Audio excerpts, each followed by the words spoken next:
Hello e-learners, welcome back to my channel. I hope you all are having a great day. So today's topic is female work participation in informal sector.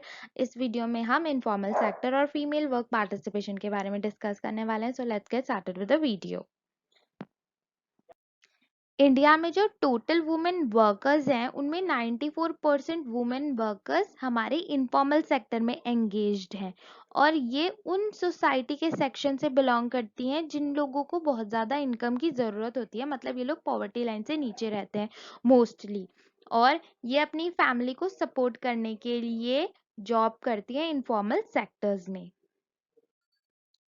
Now what are the problems related to informal sector. Informal sector में problem क्या है? यहाँ पे कोई भी service rule नहीं होते, wages rule नहीं होते, कोई भी कैरियर एडवांसमेंट की उनका कोई भी कैरियर उनका डेवलपमेंट होगा उसकी कोई पॉसिबिलिटी नहीं है. 94% जो वर्कर्स हैं वो जेंडर डिस्क्रिमिनेशन फेस करते हैं और हाफ ऑफ द पॉपुलेशन हमारी इनफॉर्मल सेक्टर में एंगेज्ड है जो कि हमारी नेशनल इनकम का हाफ से भी कम हमारी नेशनल इनकम में कंट्रीब्यूट करते हैं.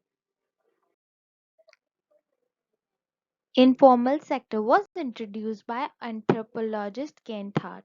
इसके जो कैरेक्टरिस्टिक्स हैं वो ये हैं कि यहाँ इस मार्केट में इस सेक्टर में इजी एंट्री है, इंडिजिनियस रिसोर्सेज का रिलायंस है कि क्या कहते हैं आप ह्यूमन रिसोर्सेज यूज कर सकते हो, टेक्नोलॉजी यूज कर सकते हो, फैमिली ज़्यादातर इंटरप्राइजेस फैमिली ही ओन करती हैं और वही काम करती हैं. Small scale operations of labour है और टेक्नोलॉजी यूज करने के लिए आपको स्कूलिंग नॉलेज की ज़रूरत नहीं है बल्कि बाहर की जो काम है स्किल्ड उसकी थोड़ी ज़रूरत पड़ती है. बहुत ज़्यादा अनरेगुलर मार्केट है, 1-2 दिन या 1-2 महीने की ही काम होता है और बहुत ज़्यादा कॉम्पिटिटिव मार्केट है. सेक्टर में क्या होता है, ये नॉर्मली अपनी फैमिली मेंबर्स को एज अ वर्कर एम्प्लॉय कर लेते हैं ओकेजनली कि जब ज़्यादा काम होगा तो वो अपने फैमिली मेंबर्स को एम्प्लॉय कर लेते हैं. यहाँ पर जो है बहुत कम ही एम्प्लॉयज होते हैं जिन्हें कंटिन्यूस बेसिस पे जॉब दी जाती है, 1 या 2 मुश्किल से. और यहाँ पे जो इसका कैरेक्टरिस्टिक्स है इनफॉर्मल सेक्टर का, ये नॉन यूनिफॉर्मिटी इन नेचर है. मतलब यूनिफॉर्म नहीं होता है, कभी काम ज़्यादा होगा तो ये लेबर्स को रख लेंगे, काम कम होता है तो ये निकाल देते हैं. कोई परमानेंट वो नहीं होता, सिक्योरिटी नहीं होती जॉब की. यहाँ पर ना जितने भी वर्कर्स होते हैं नॉर्मली वो इलिटरेट होते हैं, तो बिल्कुल पढ़े लिखे नहीं होते या थोड़े बहुत लिखना पढ़ना जानते हैं, ज़्यादा पढ़े लिखे नहीं होते इस सेक्टर में लोग. और मेजॉरिटी ऑफ फीमेल वर्कर जितनी भी हैं वो इनफॉर्मल सेक्टर में एंगेज्ड होती हैं क्योंकि हमारी कंट्री में अभी भी फीमेल एजुकेशन बहुत ज़्यादा कम है. इसीलिए जितनी भी इलिटरेट और अनस्किल्ड वुमेन्स होती हैं वो सबके सब इनफॉर्मल सेक्टर में जाती है क्योंकि यहाँ पे जॉब मिलना ज़्यादा इजी होता है as compare to formal sector या जहाँ पे एजुकेशन क्वालिफिकेशन बहुत ज़्यादा हाई मांगी जाती है.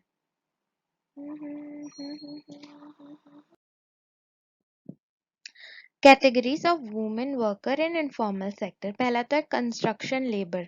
औरतें कहाँ कहाँ काम करती हैं? As a constructor labour. जो इनमें क्या होता है, वुमेन्स को ज़्यादा स्किल्ड नहीं, कोई स्किल नहीं मांगी जाती, अनस्किल्ड लेबर का काम करते हैं. ना तो इनके पास लैंड होता है, ना ही कोई स्किल होती है, कोई और ऑप्शन भी नहीं होता है इनके पास कि ये कहीं और जॉब कर सकते हैं.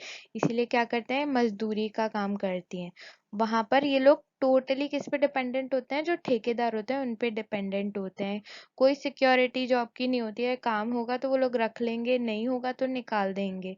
यहाँ पर जेंडर डिस्पैरिटी बहुत ज़्यादा होती है. मतलब as compare to males, females को बहुत ज़्यादा लो वेजेस मिलती हैं, बल्कि उनका काम ज़्यादा मेहनत वाला होता है इसमें कि मिट्टी उठा के इधर से इधर रखना या ईंटें उठा के इधर से इधर रखना. फिर भी उनको जो वेजेस होते हैं वो बहुत ज़्यादा कम दी जाती हैं. यहाँ पे इल ट्रीटमेंट बहुत ज़्यादा होता है, बहुत बुरी तरह से बिहेव करते हैं वो लेडीज़ के साथ. और हैरेसमेंट भी होता है, कॉन्ट्रैक्टर्स जो फीमेल वर्कर है उनको हैरास भी करते हैं. सेकंड इज डोमेस्टिक वर्कर, जो हमारे घरों में काम करते हैं.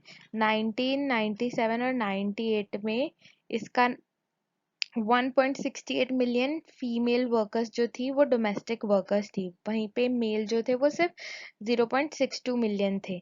इसमें उनके घरों के पास जौन सी जॉब होती है, जैसे कोई बहुत पुअर फैमिली की लड़की है, उसे कुछ नहीं आता, तो वो क्या करते हैं, अपने आस पड़ोस के अच्छे घरों में जॉब ढूंढ लेते हैं। यहाँ पे कोई स्किल रिक्वायर्ड नहीं होती है।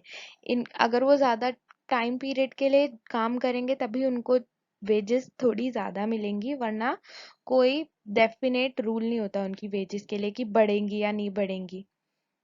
और यहाँ पे वो लोग अपनी वेजेस से कोई नेगोशिएट नहीं कर सकते, उनकी मिनिमम नीड्स हैं वो भी बहुत मुश्किल से सेटिस्फाई हो जाती है। यहाँ पे वुमेन्स के साथ ज़्यादा डिस्क्रिमिनेशन नहीं होता, उल्टा लोग घरों में वुमेन्स को ज़्यादा प्रेफर करते हैं काम देना एज कंपेयर टू मेल्स।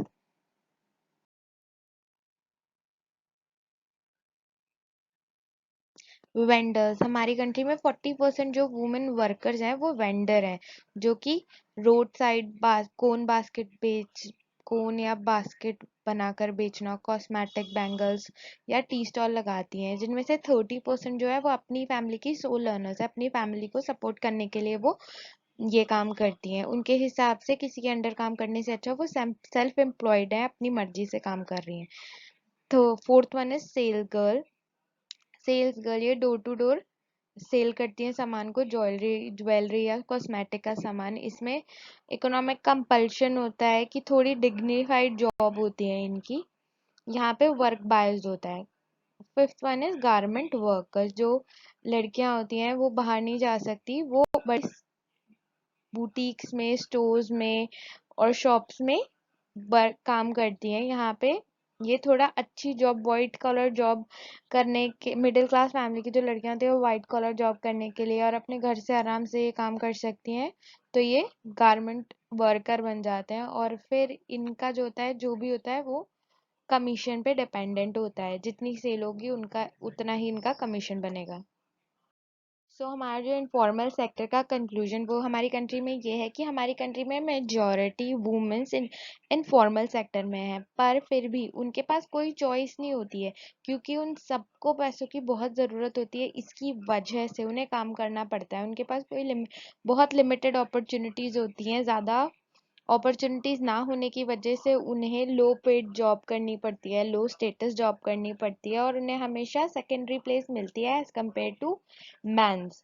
इसीलिए हमारी कंट्री में इनफॉर्मल सेक्टर की सिचुएशन इतनी ज़्यादा नहीं है, मतलब वहाँ पे मोस्टली लोग एम्प्लॉयड हैं, बट स्टिल जो उनकी इनकम जनरेट होती है वो बहुत ज़्यादा कम होती है।